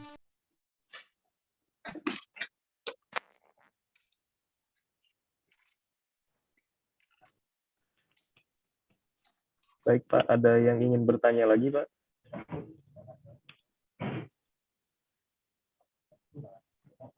Pak Fikih ya, silakan jika ingin bertanya. Oke, selamat siang dok. Saya Vicky. Ya. Ya, selamat siang Pak. Ya, Pak. Ini mungkin larinya ke mental illness ya Pak ya? Ya dok ya. Iya, benar Pak, benar. Mental illness benar. Ada beberapa kasus kan yang saya tahu nih, orang yang mental ini paling jago untuk menyembunyikan tingkat stresnya. Kadang kita lihat mereka baik-baik aja, tapi dalam mentalnya tuh dia terganggu gitu. Iya benar Pak. Apalagi ada kasus yang orang-orang bipolar disorder. Nah, yang saya mau tanyakan, ada nggak sih ciri-ciri yang kasat mata kalau orang ini ternyata lagi stres nih atau lagi terganggu mentalnya, walaupun dia menyembunyikan semua gitu ya dok. Iya. Itu aja sih dok. Thank you. Maaf Pak, pertanyaannya Pak. Pertanyaannya, ada nggak sih ciri-ciri yang kasat mata orang kadang kalau mereka menyembunyikan terlihatnya baik-baik aja, bahagia, walaupun ternyata lagi agak stres gitu. Iya. Jadi kalau ciri-ciri kasat mata ya, pertanyaan dari Pak Vicky, ciri-ciri kasat mata orang yang lagi stres pekerjaan gitu ya. Jadi maksudnya ya. Jadi kalau misalkan memang orang-orang yang mental illness, memang mental illness ini bukan isu yang gampang disepelekan Pak. Sebenarnya memang mental illness ini termasuk salah satu isu yang memang termasuk salah satu suatu perhatian ya, karena memang walaupun kita tidak bisa mengalami, orang-orang yang mengalami depresi, gangguan cemas menyeluruh, gangguan panik itu sangat susah disembuhkan gitu, dan memang banyak banget kendalanya gitu. Jadi ada beberapa yang tadi Pak Vicky ceritakan, ada beberapa teman-teman yang jago untuk menyembunyikan perasaan dan menyembunyikan ya gejalanya. Itu memang lebih sulit Pak kita deteksi. Yang paling sering biasanya nomor satu yang gampang kasat matanya gangguan sosialisasi Pak pertama. Walaupun dia sejago-jagonya teman-teman, biasanya dia lebih cenderung untuk menyendiri pertama. Yang kedua, jarang bersosialisasi, jarang ngumpul-ngumpul di luar kantor ya Pak. Ada acara di luar kantor atau acara-acara interpersonal, misalkan diajak makan kemana gitu, dia jarang ngumpul ya. Yang ketiga biasanya ya jarang tersenyum, jarang memberikan positive vibes ya gitu. Mungkin ikutan ketawa, tetapi di lain itu kadang suka jarang tersenyum ya. Kadang ada beberapa yang memang auranya ya, atau misalkan mimiknya memang lebih cenderung tidak bahagia ya, seperti itu. Memang kalau misalkan untuk gampang secara kasat matanya sih sosialisasi yang paling nomor satu Pak.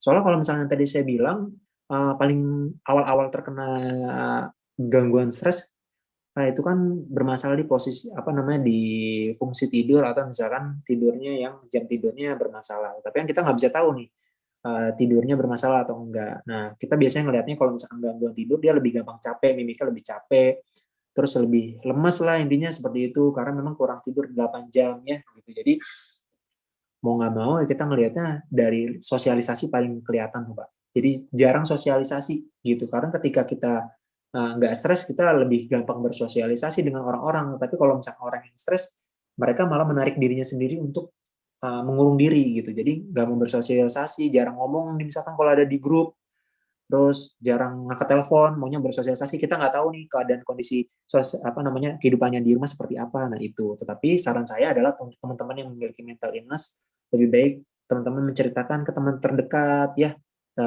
dengan apa yang ada masalah apapun itu bisa dikonsultasikan ke teman terdekat. Kalau teman-teman memang nggak bisa kalian konsultasi ke psikolog. Tadi kan ada beberapa pihak ya, ada beberapa tahapan yang tadi saya jelaskan. Yang pertama, kalau teman-teman nggak bisa menyelesaikan dari diri kita sendiri. Yang kedua, bisa kalian teman-teman ke psikolog terlebih dahulu tanpa obat-obatan. Tetapi kalau misalkan masih belum bekerja juga dan belum efektif juga, yang ketiga kita ke psikiater ya, atau bisa kita berikan konseling perilaku dan tambahan obat-obatan untuk penunjang, untuk menurunkan angka terjadinya depresi atau misalkan gangguan cemas. Seperti itu Pak.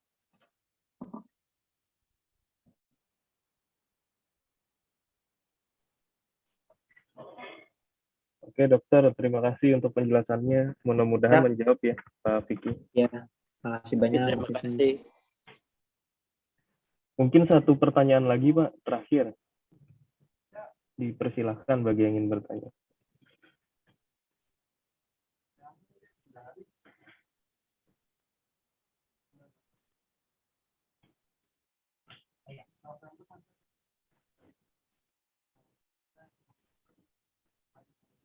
Tidak ada lagi?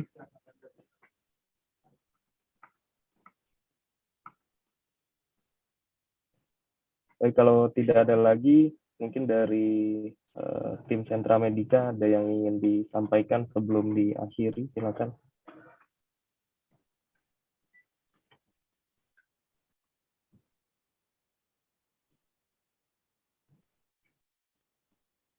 Ya, terima kasih Pak Wisnu, Dr. Tanaya. Ya, sama-sama Pak. Sama-sama Mas.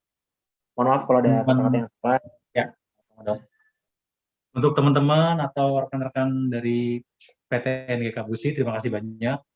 Mudah-mudahan sharing kita pada hari ini yang disampaikan oleh Dr. Tanaya bisa bermanfaat ya. Dari saya itu aja Pak Wisnu, mungkin selanjutnya sesi foto bersama boleh ya, kalian penutup. Ya boleh. Jadi mohon bisa diaktifkan ya kameranya ya, untuk kita bisa foto session bersama. Kalau bisa background-nya juga diganti ya, menggunakan background yang sama dengan yang dipakai Dr. Tanaya.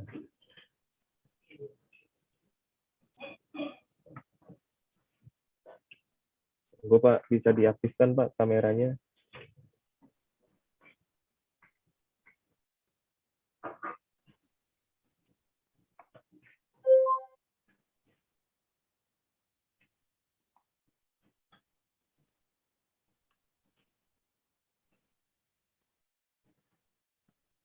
Jika bisa screenshot, Dik.